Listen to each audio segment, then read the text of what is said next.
Kemudian untuk selanjutnya kajian yang akan disampaikan oleh beliau yang terhormat Yai Muhammad Yanto. Pada beliau waktu dan tempat kami haturkan. Monggo Yai. Assalamualaikum warahmatullahi wabarakatuh. Suara saya jelas? Iya Yai, jelas. A'udzu billahi minasyaitonir rajim. Bismillahirrahmanirrahim. Allahumma shalli wa sallim wa barik wa tahannan ala sayyidina maulana Muhammadil karimil ladzi yakfi bihil karim. Kullu raja'in wa maqsud wa ala alihi wa sahbihi wa man ilaihi mansub. Subhanaka la ilma lana illa ma 'allamtana innaka antal alimul hakim. Rabbi zidna ilman nafi'a warzuqna fahman mubaraka. Allahumma aftah lana futuhal arifin. Allahumma rizukna fahman nabiyyin wa hifdzal mursalin wa ilhamal malaikatil muqarrabin. Allahumma faqqihna fid din wa 'allimna at-ta'wil waj'alna minal 'alimin al-'amilin al-mukhlisin as-siddiqin bi rahmatika ya arhamar rahimin. Alhamdulillah, kita sekarang bisa berjumpa lagi di kajian rutin matan versi khusus ya, versi khusus Ramadan. Yang terhormat Ketua Matan Winsa dan yang sekarang Mas Ahmad Rizkiansa dan Ketua Matan Winsa yang kemarin Muhammad Alvin Jauhari. Dan yang terhormat semua hadirin anggota Matan dan simpatisan kalau belum jadi anggota Matan ya. Tema kali ini kita sekarang akan membahas tentang tasawuf, puasa perspektif sufisme atau puasa perspektif tasawuf indas sufiyah. Kita di sini nanti akan membahas tentang puasa ini menurut pendapat para sufi. Yang pertama, ayat Al-Quran yang menerangkan tentang puasa ini adalah seperti firman Allah yang mengatakan ya ayyuhalladzina amanu kutiba alaikumus syiyamu kama kutiba alal ladzina min qablikum la'allakum tattaqun. Puasa ini adalah perintah yang sangat kuno sebenarnya. Makanya kata Allah kama kutiba alal ladzina min qablikum la'allakum tattaqun. Seperti halnya aku wajibkan kepada orang-orang sebelum kalian. Dan bukan hanya agama Islam yang mengenal puasa, ya, agama apapun, walaupun sebenarnya agama yang dibawa oleh para nabi itu hanya satu, yaitu agama Islam. Tetapi nanti seiring berkembangannya zaman, agama itu menjadi banyak namanya. Dan di setiap agama pasti mengenal puasa.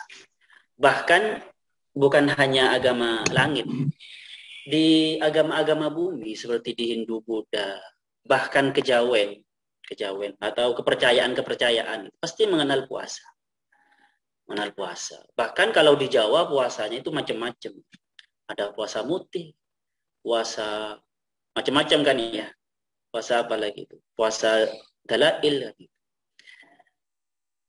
Jadi di peradaban apapun, di suku apapun pasti dikenal puasa itu. Maksud puasa itu sangat dikenal ya. Dan uniknya di sini puasa ini bertujuan ya, anggaplah maqasidnya itu tujuannya yang ingin dicapai itu adalah la'allakum tattaqun, supaya kalian bertakwa. Ini sangat istimewa ya, karena sholat itu ya sangat baik ya. Sangat baik.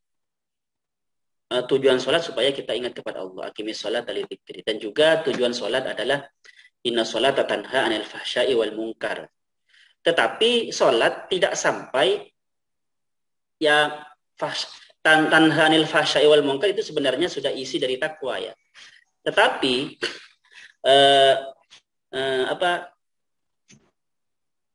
kewajiban yang jelas-jelas bertujuan untuk menjadi orang takwa itu hanya sholat ini, hanya puasa ini. Jadi kewajiban terutama rukun Islam yang 5 ya ini puasa ini supaya kalian bertakwa. Dan ini nanti berkaitan, karena seperti ini ya.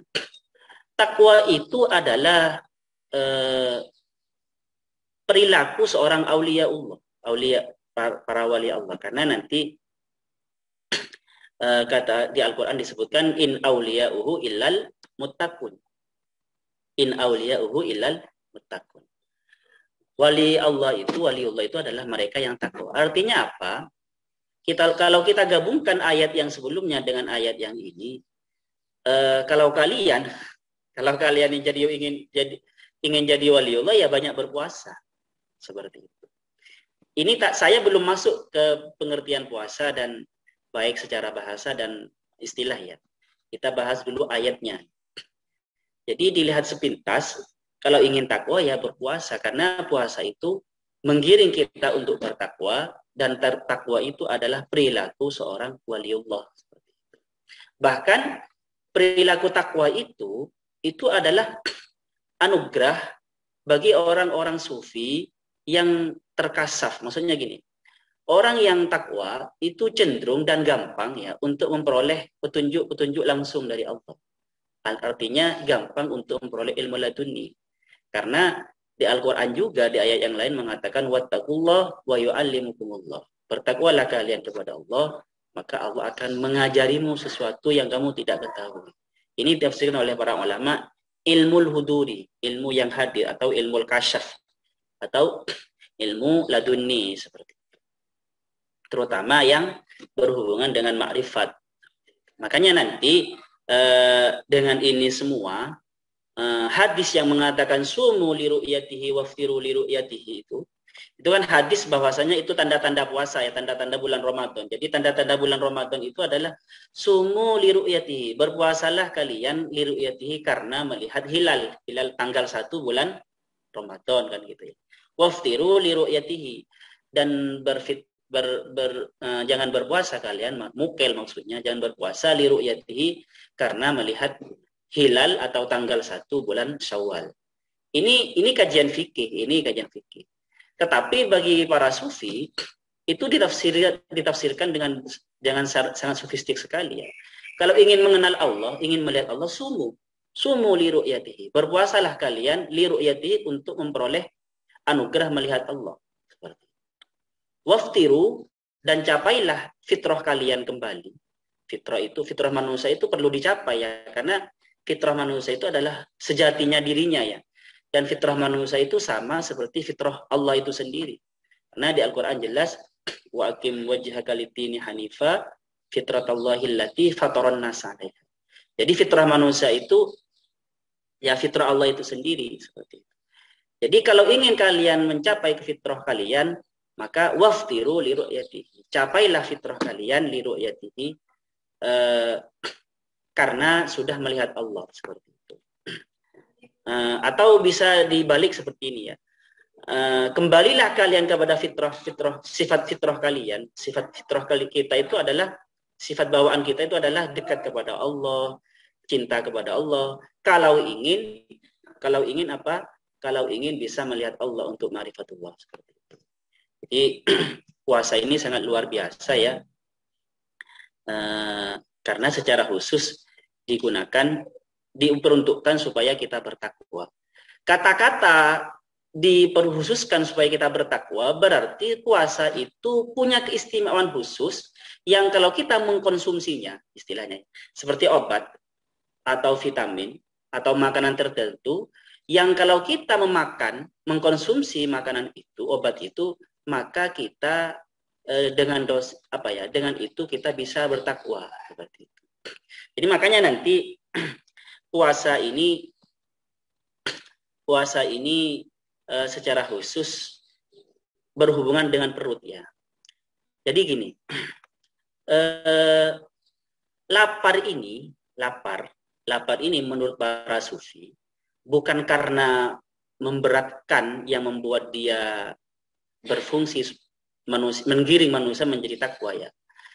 Jadi lapar ini punya kekhususan, atau puasa kan berhubungan dengan lapar ya. Lapar ini punya kekhususan membuat orang bertakwa. Artinya kalau kita mengamalkan puasa, maka akan menggiring kita untuk bertakwa. Ini banyak ya. Orang yang jarang nangis ketika lapar, itu maka bisa menangis. Orang yang hatinya jarang tersentuh dengan keadaan-keadaan, coba dia melaparkan diri, gampang tersentuh dengan keadaan-keadaan. Ini menurut psikologi seperti itu ya. Nah, beda juga ya, ada fenomena kalau lapar gampang marah. Orang lapar disalahin marah nanti. Tidak, ini lapar yang karena Allah ya. Jadi lapar yang karena Allah itu ya perasaan itu lebih akhirnya bisa lebih lembut dan juga lebih gampang tersentuh seperti itu. Oke. Jadi lapar ini mempunyai keistimewaan menggiring manusia itu takwa atau mempunyai keistimewaan meningkatkan spiritualitas kita. Itu lapar ya. Kenapa? Itu bukan karena ini semua keistimewaan ini bukan karena lapar itu membuat kita sengsara ya, tidak ya. Kalau hanya membuat kita sengsara, maka kita bisa membuat sengsara, akhirnya kita bisa takwa. Contohnya berdiri satu kaki di tempat yang panas seperti itu, atau apa yang sulit-sulit kepada kita. Tidak, bukan karena itu, tetapi karena memang lapar ini mempunyai keistimewaan tertentu. Sama seperti obat. Obat itu bukan karena pahitnya obat itu bisa menyembuhkan penyakit-penyakit tertentu itu ya. Mempunyai spesialisasi, bisa menyembuhkan ini, bisa menyembuhkan ini. Bukan. Tetapi memang obat-obat tertentu itu yang bisa menyembuhkan penyakit tertentu itu memang punya keistimewaan untuk menyembuhkan penyakit itu. Paham ya? Jadi bukan karena pahitnya yang membuat obat itu bisa menyembuhkan penyakit. Kalau gitu racun pun kan pahit kan gitu ya. Banyak sesuatu yang pahit itu tetapi bukan obat, bahkan bukan obat untuk menghilangkan penyakit tertentu. Jadi obat-obat tertentu itu memang diracik dan mempunyai keistimewaan untuk menyembuhkan penyakit tertentu. Sama dengan lapar ini, lapar yang akhirnya diadopsi oleh syariat puasa, yaitu dengan melaparkan diri, dengan tidak makan ya. Jangan tidak makan, yang identik dengan lapar, itu mempunyai keistimewaan. Satu, kita menjadi takwa kepada Allah. Yang nomor dua, kita spiritualitas kita itu semakin meningkat. Ini bicara tentang latar belakang puasa ya, latar belakang puasa. Kenapa puasa ini berhubungan dengan lapar tadi itu? Ada ini satu ya, ini yang nomor ini tadi itu yang pertama. Yang nomor dua, lapar ini adalah hukuman atau pelajaran atau riyadhah atau latihan bagi jiwa, bagi nafsu, bagi jiwa manusia, an-nafsul basyariyah, bagi sebagai latihan bagi jiwa manusia supaya bisa bertakwa dan meningkatkan spiritualitasnya. Seperti itu.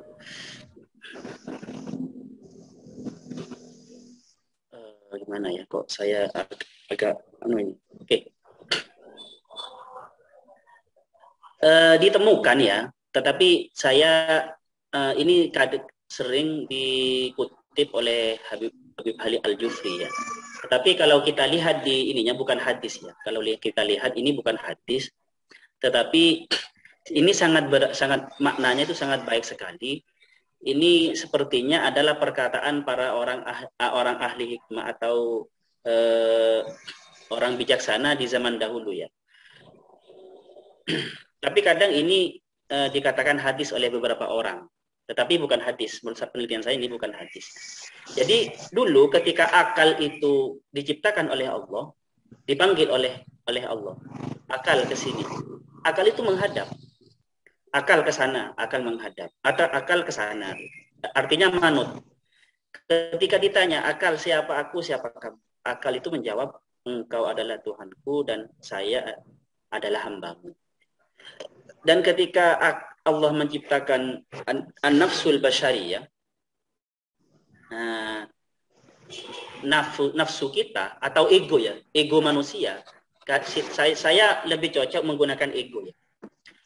Menggunakan ego manusia ketika dipanggil oleh Allah. Sini, nafsu ke sini. Dia nggak diam. Suruh ke sana ya diam, nggak manut gitu. Atau orangnya sangat nakal sekali. Oleh karena itu terus ditanya, nafsu, siapa kamu, siapa aku? Jawabnya, engkau adalah engkau, saya adalah saya. Engkau adalah engkau, saya adalah saya. Jadi memang nafsu itu cenderung, ego ini cenderung tidak cenderung silau terhadap dirinya ego ini dan melupakan Tuhannya. Akhirnya oleh Allah nafsu ini disiksa 1000 tahun di neraka. 1000 tahun di neraka dipanggil lagi, semacam diambil seperti itu. Ayo nafsu, siapa aku, siapa kamu? Jawabnya tetap, aku, kamu, kamu. Akhirnya oleh Allah dilaparkan. Belum, jadi dilaparkan hanya sebentar, ada yang mengatakan seperti itu ya, ada yang mengatakan sampai 1000 tahun dan diambil. Akhirnya apa? Ditanya oleh Allah, nafsu, siapa aku, siapa kamu? Engkau adalah Tuhanku dan aku adalah hambamu. Jadi memang nafsu manusia ini untuk mengenal dirinya, siapa dirinya dan siapa Tuhannya, memang harus ini ya, harus semacam melaparkan diri istilahnya. Karena ini masuk akal ini ya, karena seperti ini. Kenyang itu adalah makanan basyariah kita. Kenyang itu makanan basyariah kita. Dan itu berbeda dengan basyariah. Jadi manusia itu ada sisi-sisi basyariahnya atau nasut istilahnya ya. Ada sisi-sisi lahutnya, sisi-sisi ketuhannya, yaitu yang ruhnya itu. Ruh manusia itu adalah sisi ketuhanan. Yang ada di Al-Quran disebutkan wa nafakhtu fihi min ruhi, dan aku tiupkan kepada manusia ruhku. Jadi manusia ini ada sisi-sisi ketuhanannya, yaitu yang berasal dari Allah. Yang nomor 2, ada sisi-sisi basyariahnya yang berasal dari materi yang rendah ini. Kenyang atau terpuaskan, tidak lapar, itu adalah makanan basyariah. Semakin basyariah itu kita manjakan, maka potensi ruhiyah kita itu semakin tumpul, seperti itu, semakin tumpul. Tetapi semakin basyariah kita ini kita makanannya semakin kita kurangi dan tidak kita manjakan, kita buat dia itu menderita, kita tidak memerhatikan dirinya, maka ruhiyah kita akan menjadi kuat seperti itu. Makanya nanti ya, hanya puasa ini yang oleh Allah dikatakan sebagai li, untukku kan gitu. Di hadis disebutkan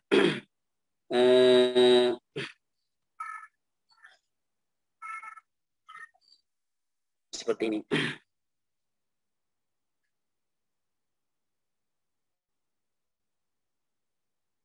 Kullu amal ibni Adam, setiap amal manusia itu yudha'aful khamsah. Jadi amal baik manusia itu dilipat gandakan menjadi 10. Yudha'aful hasanatu asyara amsalih.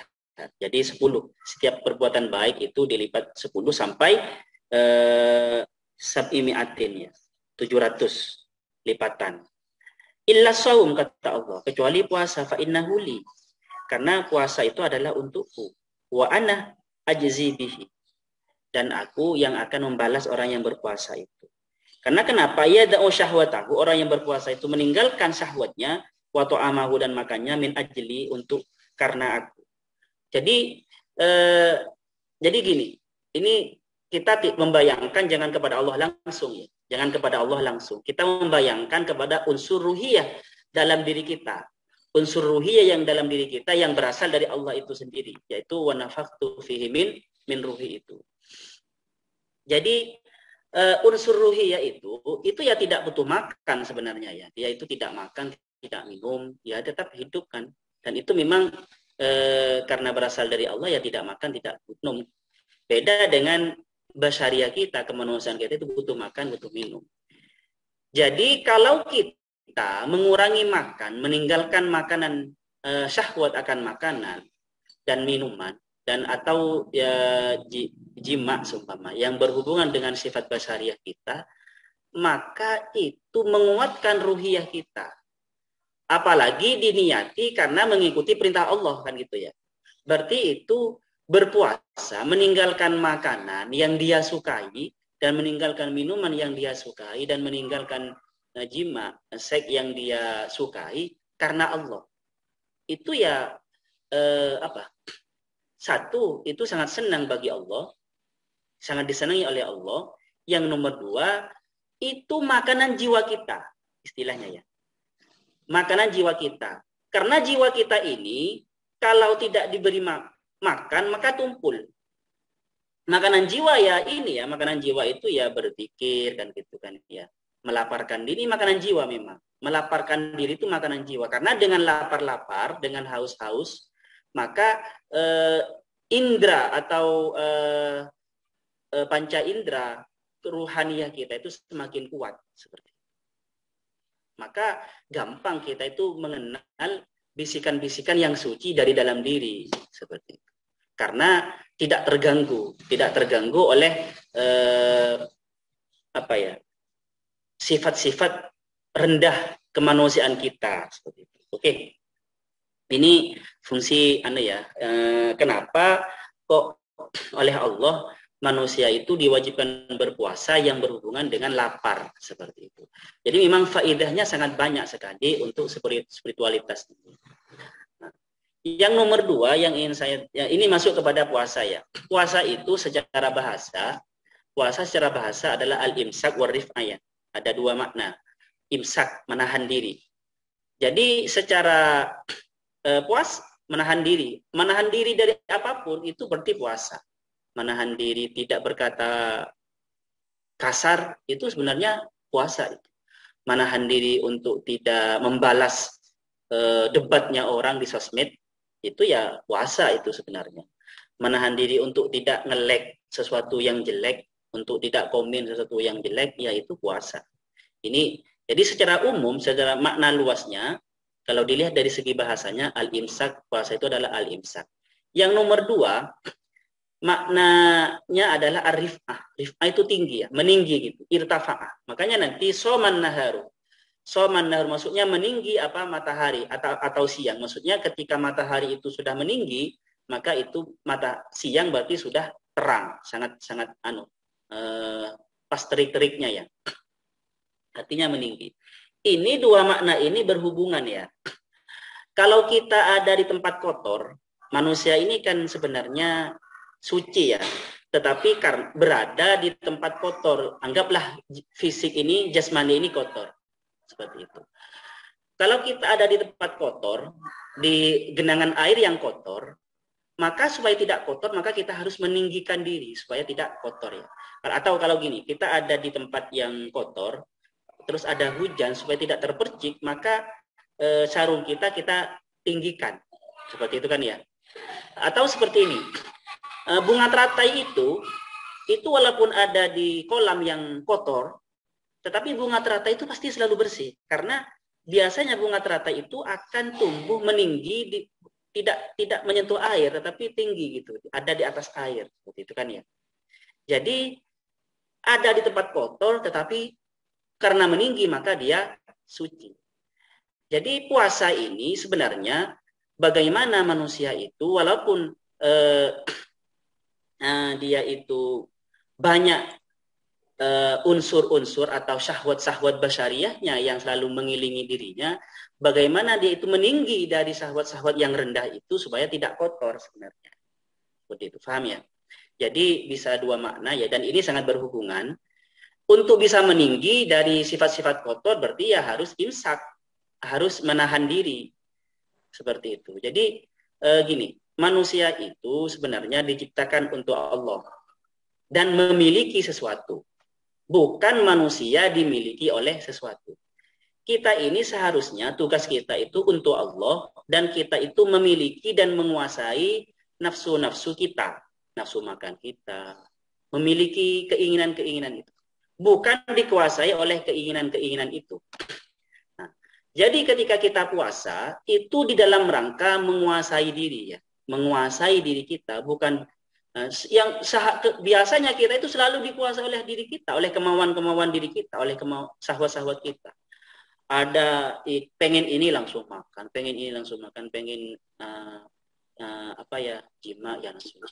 Kalau punya istri ya pengen ini. Apalagi yang sampai dikuasai sampai ke yang haram-haram, ya, itu kan benar-benar sangat tidak merdeka. Orang seperti itu benar-benar tidak merdeka dan benar-benar dipenjara oleh nafsu-nafsunya sendiri. Puasa ini semacam latihan memerdekakan diri dan menguasai diri, bukan dikuasai oleh diri. Yang biasanya kita itu makan tanpa pokoknya mau kita makan, kita kan diperbudak oleh nafsu makan kita. Kita enggak sekarang, kalau puasa itu makan oleh kita atur. Sekarang enggak makan, nanti makannya nanti, dan tidak banyak-banyak. Dan tidak banyak-banyak. Tetapi kalau makannya ketika buka puasa itu malah tambah parah, malah balas dendam, itu masih belum merdeka berarti, ya. Puasanya itu belum ditaraf imsak dan belum ditaraf rif'ah tadi, meninggi itu. Masih dikuasai berarti itu. Masih dikuasai nafsu rendah itu. Jadi sekiranya memang kita butuh makan, butuh minum, tetapi jangan sampai makan dan minum itu menguasai kita seperti itu, sehingga kita karena terlalu dikuasai oleh makan minum, kita itu malas beribadah dan makannya pun tanpa teratur seperti itu kan, ya, tanpa baca basmalah, dan bahkan ada yang sangat parah bahkan makan yang haram kan gitu kan, ya. Jadi enggak, kita ini puasa ini adalah latihan bagaimana kita itu bisa mengontrol nafsu-nafsu kita, terutama nafsu makan, nafsu minum, dan nafsu seks itu. Makanya nanti puasa ini menurut istilahnya, tapi tadi itu kan menurut bahasanya, menurut bahasa al-imsak wal rif'ah, menahan diri dan meninggi seperti itu. Dan jelas, ya, kalau orang bisa menahan diri, maka dirinya menjadi tinggi, tidak berada di nafsu, tidak dikuasai oleh nafsu-nafsu orang rendah seperti itu, bebas seperti itu, atau merdeka seperti itu. Orang yang bisa menahan diri maka dia merdeka, meninggi, rif'ah seperti itu. Makanya kemerdekaan itu identik dengan ketinggian, dengan ketinggian seperti itu. Nah, ini dari segi bahasa. Dan dari segi istilah kita akan membahasnya dari puasa inda syariah dan puasa indal thariqah dan puasa indal haqiqah. Menurut Al-Ghazali, puasa itu ada tiga tingkatan, ya. Yang pertama puasanya orang awam, yang nomor dua adalah puasanya orang khos, dan nomor tiga adalah puasanya orang khawasul khusus. Maksudnya VVIP, ya. Jadi puasa orang umum, puasa VIP dan VVIP. Puasanya orang umum ini adalah puasa inda syariah. Puasa inda syariah, ya, jadi puasanya itu meninggalkan imsak anil muftir, cuma menahan diri dari sesuatu yang membatalkan puasa, dimakan, minum, jima seperti itu. Jami'an naharin qabilin lisaumi, sepanjang hari yang tidak haram untuk melakukan puasa. Biniyatin maksusin wa syara'ita maksusatin, dengan niat-niat tertentu dan syarat-syarat tertentu. Jadi ini puasanya orang awam, orang umum, ya. Selanjutnya puasa as-shaumu fil haqiqah, fit thariqah inta thariqah. Wa al-imsaku an kulli ma nahallahu karahatan aw tahriman. Jadi puasa menahan diri dari semua yang dilarang oleh Allah, baik yang haram atau yang makruh. Jadi gini, ini bertingkat, ya. Tingkat yang pertama adalah puasa dari sesuatu yang diharamkan, yang berupa fisik, dosa-dosa zahir, Seperti kalau tangan tidak mencuri atau semacamnya, kalau mata tidak melihat sesuatu yang haram seperti itu. Ini yang tingkat pertama, puasa toriko yang tingkat pertama. Yang tingkat nomor 2 yaitu puasa dari sifat-sifat rendah di hati. Contohnya puasa dari marah seperti itu ya. Puasa dari ujub, puasa dari riya, puasa dari takabur, puasa dari merendahkan orang di dalam hati. Jadi sudah pikiran dan hati itu puasa dari sifat-sifat rendah, al-sifat al-maghmumah.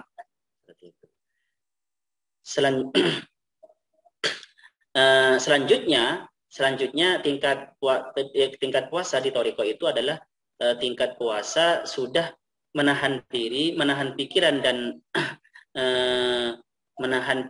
dan hati dari sesuatu yang bisa sesuatu yang tidak ada gunanya. Itu halal tetapi tidak ada gunanya. Seperti itu. Ini contohnya ya. Baik itu di dalam pikiran atau di dalam hati. Terus jadi as-shaum inda thariqah ini bertingkat-tingkat ya. Yang pertama adalah puasa dari dosa-dosa jasmani. Yang tingkat nomor 2 itu puasa dari dosa-dosa qalbiyah, sifat-sifat madmumah. Pikiran dijaga. Karena kadang orang itu tidak menyentuh cewek secara jasmani, tetapi pikirannya kan menyentuh cewek yang tidak halal kan gitu kan ya. Nah, jadi itu kita puasakan. Memang matanya tidak melihat sesuatu yang haram, tetapi bayangannya itu membayangkan sesuatu yang haram seperti itu. Ini puasa thariqat yang tingkat 2, yang mempuasakan pikiran dan hati dari yang haram-haram itu. Dan dari sifat-sifat madmumah. Yang nomor 3, puasa dari sesuatu yang sekiranya menyibukkan dirinya dari Allah dan sesuatu yang tidak ada manfaatnya. Ini puasanya thariqah. Terus nanti puasa yang VVIP ya, puasa as-shaum fil haqiqah yaitu al-imsak an kulli ma siwallah. Ini ya jadi menahan diri dari sesuatu yang selain Allah. Jadi Jadi dia itu sekiranya sambung terus kepada Allah. Seperti itu. Pikirannya, rasanya itu sekiranya sambung terus kepada Allah. Ya bukan berarti tidak hidup di dunia ya. Bukan berarti tidak berinteraksi dengan teman-temannya, tidak berinteraksi dengan keluarganya, tidak. Tetapi bagaimana sekiranya selain Allah itu tidak membekas di dalam hati dan pikirannya. Dan ketika berinteraksi dengan manusia, interaksinya dengan Allah tidak putus. Seperti itu ya. Tetapi ini adalah mereka yang sudah di level tinggi. Biasanya untuk para pemula yang mau ke puasa menurut hakikat, ini harus menyendiri memang. Di awal-awal harus uzlah ya. Bagaimana harus uzlah gitu. Untuk membiasakan dirinya itu puasa dari selain Allah, memang biasanya harus uzlah. Karena kalau untuk pemula untuk memasuki puasa menurut hakikat ini sulit. Kalau masih berkumpul dengan manusia itu sulit. Seperti itu. Maka biasanya para sufi itu untuk berpuasa dari selain Allah, mereka itu menyendiri dan rasa dan pikiran serta hatinya itu difokuskan hanya ingat kepada Allah. Artinya gini, memang manusia kan liar pikirannya liar ya, pasti ada pikiran apa saja kan. Memang tidak bisa kita menepis itu, menghilangkan itu ya, tidak punya pikiran yang duniawi sama sekali ya, sulit ya. Tetapi gini, ketika ada pikiran-pikiran yang selain Allah, ditepis. Paham ya? Ditepis itu. Kita yang puasa ini sebenarnya tetap punya pikiran pengen makan, lihat es teh di siang hari ya pengen makan, tetapi kita tepis itu di dalam rangka imsak, menahan diri seperti itu. Jadi memang selain Allah itu akan muncul kepada hati, kepada pikiran, karena memang manusia itu kan ada setannya ya, baik setan internal atau eksternal yang selalu membisiki sesuatu yang jelek. Tetapi Orang yang berpuasa dari selain Allah itu akan ditepis seperti itu, atau langsung menepisnya. Paham ya? Jadi dan puasa yang seperti ini, orang-orang yang sudah sampai puasa hakikat ini biasanya kalau sampai dia itu batal dengan selain Allah puasanya, mereka langsung beristighfar. Saya tadi kok lalai dari engkau. Bahkan ya orang-orang seperti itu lalai dari Allah, alpa dari Allah sedetik pun itu seakan-akan itu lebih najis dari anjing. Kalau najisnya anjing itu kan dicuci ya selesai kan ya. Tetapi kalau alpa dari Allah itu bagaimana cara ininya ya, ada waktu yang alpa dari Allah itu benar-benar ada waktu yang alpa dari Allah, benar-benar penyesalan yang luar biasa. Makanya nanti orang yang puasa seperti ini kalau sampai dikuasai oleh selain Allah, maka mereka langsung istighfar. Itu menurut syariat sebenarnya tidak haram seperti itu. Menurut saya sebenarnya tidak haram. Tetapi karena kehusuannya atau rahsanya dari Allah putus, maka dia itu, saya bilang rahsa ya, zauknya atau sambungnya karena Allah putus, maka dia itu merasa sangat berdosa. Jadi ini puasanya fawasul fawas istilahnya ya, puasa VVIP atau as-saum indal haqiqah. Oke. Ini tentang definisi puasa menurut syariat, menurut thariqah, dan menurut hakikat. Menurut hakikat. Saya akan, ini sampai jam berapa Mas Rizky sama Mas Adi? Terlalu lama. Saya barusan. 5 insya Allah ya. Saya nambah dikit ya. Nanti diskusinya setengah jam ya. Jam 4:30 saya berhenti. Nah, ini. Saya lanjutkan lagi ya kepada kenapa kita itu puasa. Jadi gini. Di dalam hadis sudah dijelaskan bahwasanya manusia itu, ini yang pertama ya. Setan itu, inna syaitana yajri minal insani majrad dam. Setan itu mengalir dalam diri manusia, majrad dam, mengikuti aliran darah. Setan itu. Jadi kalau aliran darah kita persempit, istilahnya, dipersempit dengan puasa dan lapar, dan makanan-makanan yang halal, dan ketika makan nanti kita baca basmalah, maka seakan-akan setan itu terpenjara istilahnya. Paham ya? Makanya di hadis yang lain disebutkan setan itu di bulan puasa dipenjara. Karena memang setan itu semakin kuat darah kita karena makanan-makanan, semakin banyak makan, maka otomatis nafsu-nafsu tak makin kuat, nafsu seks semakin kuat kan ya. Nafsu ingin marah-marah semakin kuat. Apalagi makanan kita tidak halal, atau makanan kita itu ketika makan tidak baca basmalah seperti itu, atau cara makannya cara makan hewan seperti itu, sangat rakus dan tidak beradab itu cara makannya. Maka jangan disalahkan nanti kalau setan di dalam diri kita itu kuat. Setan di dalam diri kita itu kuat, semangat energinya kuat. Dan cenderung kita itu setiap harinya, waktu-waktu kita tiap hari itu cenderung tidak ada manfaatnya, bahkan bukan hanya tidak ada manfaatnya ya, bermanfaat untuk sesuatu yang diharamkan oleh Allah. Karena setan di dalam diri kita itu kuat. Seperti itu. Makanya ketika kuat, bisikan-bisikan itu sangat berpengaruh kepada kita, bisikan setan itu. Seperti itu. Nafsu itu kuat. Maka bisikan sedikit pun kita manut. Setan berbisik sedikit pun kita manut. Puasa ini semacam mempersempit dan mengeringkan darah. Dan ketika berbuka kita itu tidak balas dendam dan baca basmalah. Itu akhirnya nanti kita itu terdidik menguasai diri, terdidik dari bisikan-bisikan nafsu, kita bisa menahan diri dari bisikan-bisikan nafsu.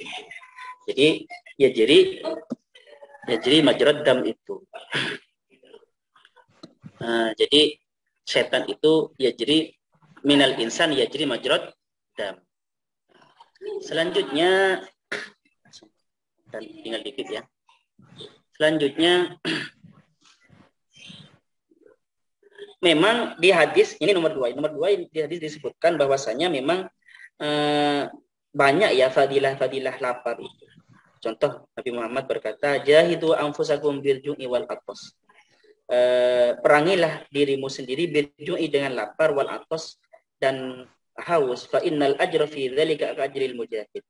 Karena pahala di dalam lapar dan haus itu seperti pahalanya orang yang berjihad di jalan Allah. Dan kata Rasulullah, wa innahu laisa min amalin ahabbu ila Allah taala min ju'i wa atasin. Dan amal yang paling disenangi oleh Allah adalah lapar dan haus. Bahkan Rasulullah di tempat yang lain berkata, la yadkhulu malakun samai man mala abatmu. Tidak akan memasuki kerajaan-kerajaan langit orang yang perutnya penuh. Jadi kalau menurut sufisme ya, kalau di malam hari itu kita balas dendam makannya, akhirnya perut kita penuh. Padahal malam hari itu penting untuk tetap lapar karena di malam hari itu kesempatan untuk luar biasa kan, Lailatul Qadar di malam hari kan gitu ya. Makanya tidak bisa masuk nanti. Makanya akhlaknya sufi dalam berpuasa itu ya ketika berbuka puasa di malam hari tidak tetap makanannya itu tetap terbatas ya, dibatasi. Karena la yadkhulul malakuti sama iman mala abad. Tidak akan memasuki kerajaan langit orang yang perutnya penuh, kenyang. Dan negatifnya kita di siang hari lapar dan nanti di malam hari sangat kenyang kita. Ini sangat negatif ini. Padahal sebenarnya kita disuruh sahur itu supaya kita bangun malam. Ya kan ya?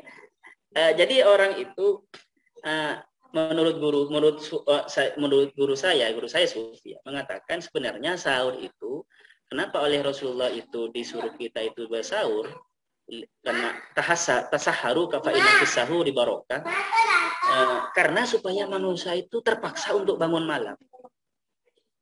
Karena bangun malam itu sebelum itu tidak direken oleh manusia. Sebelum sahur bangun malam itu berhubungan dengan makan nggak pernah direken.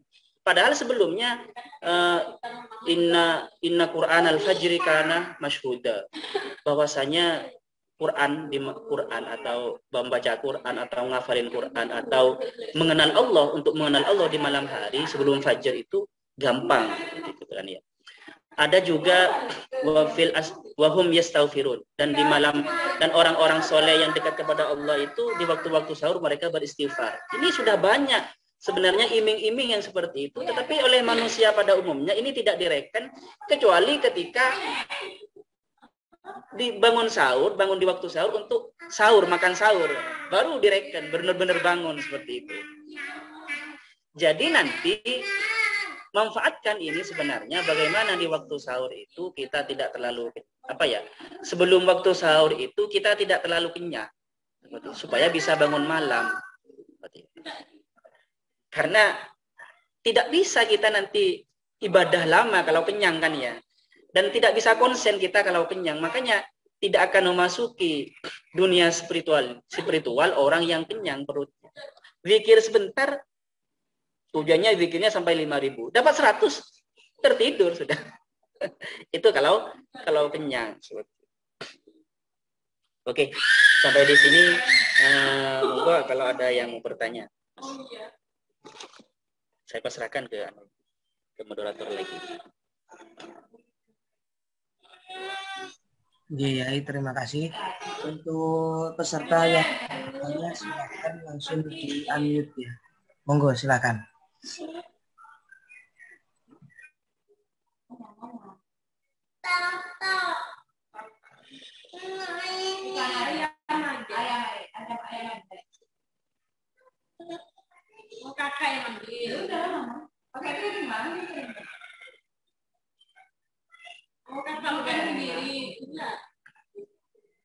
Ayo yang bertanya. Ya, izin bertanya.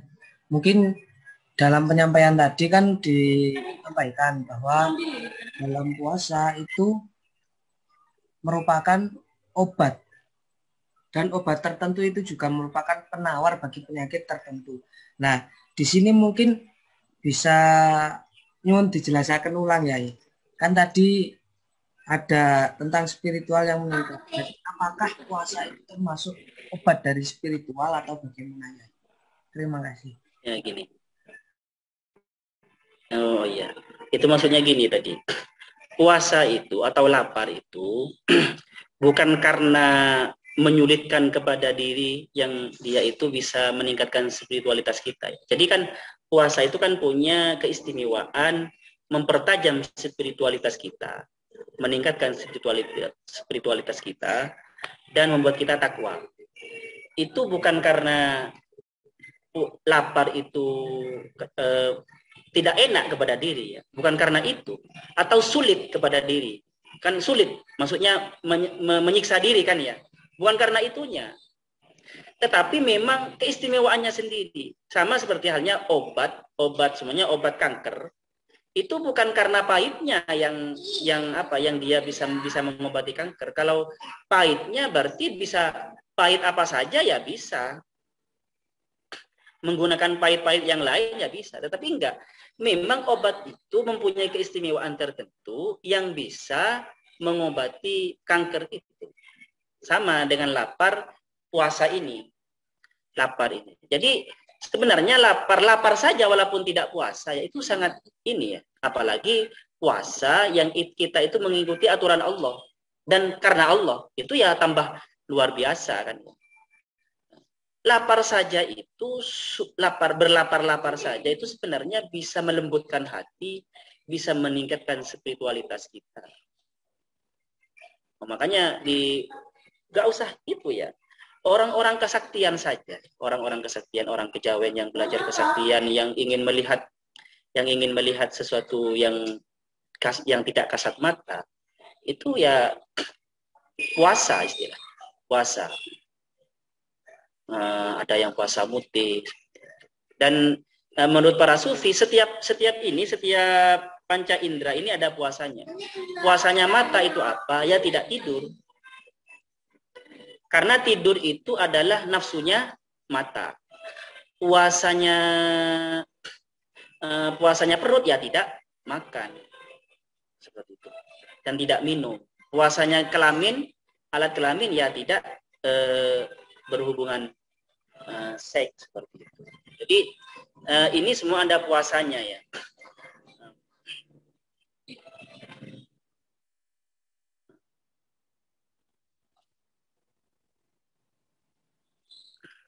Ini kalau secara umum puasa dengan mana umum. Bahkan gini ya, tidak puasa, tidak menahan diri itu sangat bahaya. Kalian tahu kan ya?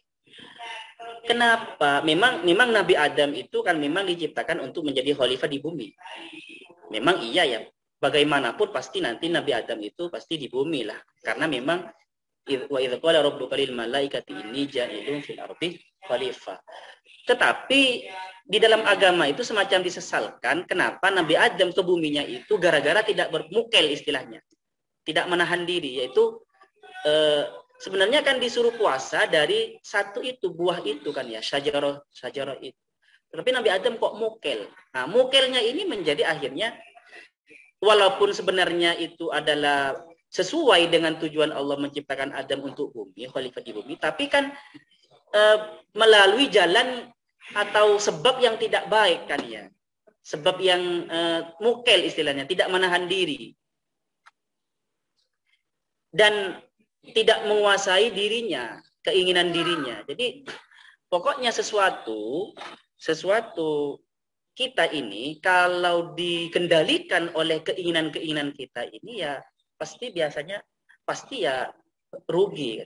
Kecuali keinginan-keinginan kita itu hasil latihan ya. Dan memang keinginan yang suci kan gitu. Maka ada syariat puasa supaya manusia itu terbiasa mengendalikan dirinya. Seperti itu. Terbiasa mengendalikan dirinya. Biasanya manusia itu yang tidak bisa dikendalikan adalah nafsu makan dan minum dan juga nafsu seks. Maka syariat mengajari manusia, membuat latihan kepada manusia selama 1 hari penuh dan selama 1 bulan itu berpuasa dari makan dan minum.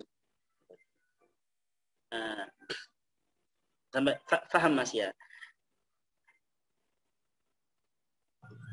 Belum. Iya. Dan pilihan puasa ini berhubungan dengan lapar ini sangat baik. Maka kita ini sebenarnya bukan secara sofistik salah ya. Sahur yang banyak supaya kuat puasa, supaya tidak. Karena kalau makan yang banyak ya tidak lapar. Padahal lapar itu sebenarnya yang bisa melembutkan hati, yang bisa meningkatkan spiritualitas kita, laparnya itu. Jadi ya lapar ya alhamdulillah malah seperti itu. Dan ketika lapar kuat menahan diri tidak makan kan itu sudah menjadi pelajaran, pelatihan kan kepada diri kita. Paham sih. Nah, laparnya ini memang mempunyai keistimewaan meningkatkan spiritualitas kita dan mendorong kita untuk bertakwa. Coba kalian sesahwat apapun ya. Kepada adab beda. Saya sudah melalui eksperience kan gitu ya. Ada melihat perempuan yang cantik, kalau tidak puasa itu semangat lihat. Tapi kalau sudah puasa lapar, nah kan gitu ya. Kan sudah lapar kan itu. Jadi lebih bisa menahan diri dari keinginan yang seperti itu. Untuk bertengkar pun itu, untuk berdebat sampai mengeluarkan leher urat itu ya males juga karena sudah lapar kan itu.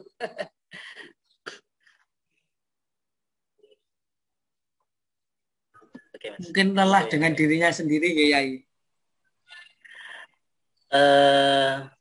Ya bisa dikatakan seperti itu. Tetapi sebenarnya di situ sudah ada faedah melatih dirinya menguasai diri itu, Mas.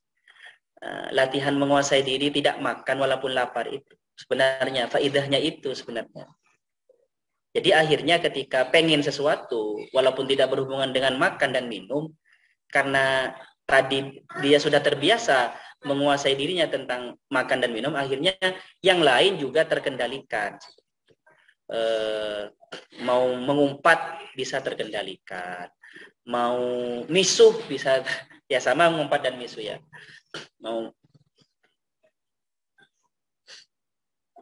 Oke, terus. Ya mungkin teman-teman yang lain silahkan monggo.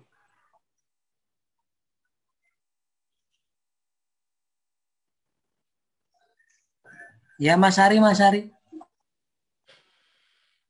Oh iya. Ini pakai Zoom ya. Biasanya pakai Samil itu ya. Iya.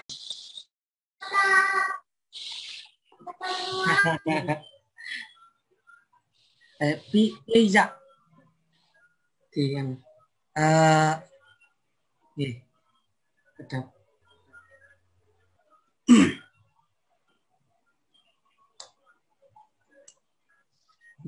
Bisa. Ya. Pangapunten Yai. Terima kasih atas kehadirannya teman-teman semuanya. Semoga apa yang kita dapatkan hari ini bisa menjadi sesuatu yang bermanfaat. Nanti untuk catatannya sudah saya kirimkan linknya ke Hari. Terus untuk kedepannya ada jadwal. Insya Allah ada jadwal lagi mengaji.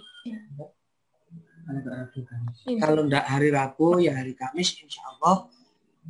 Terima kasih atas kehadirannya.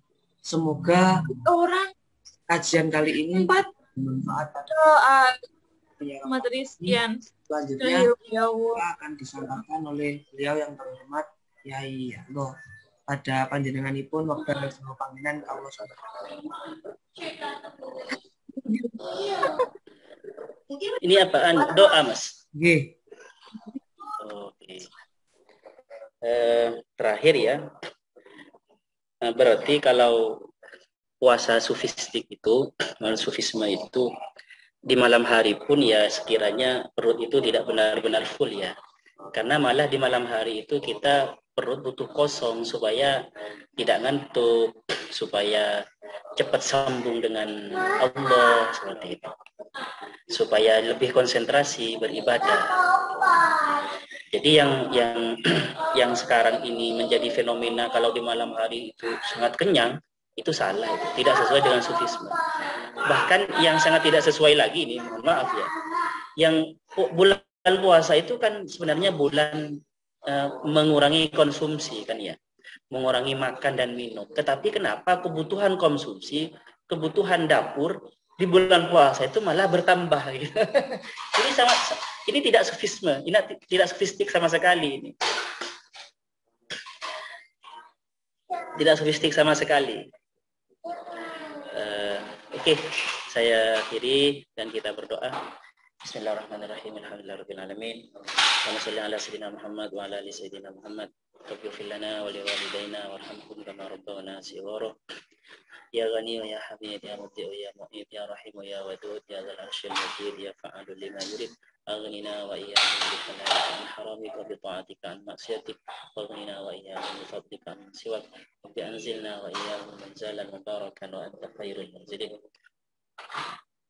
Wa bi zidna wa iyyahum uluman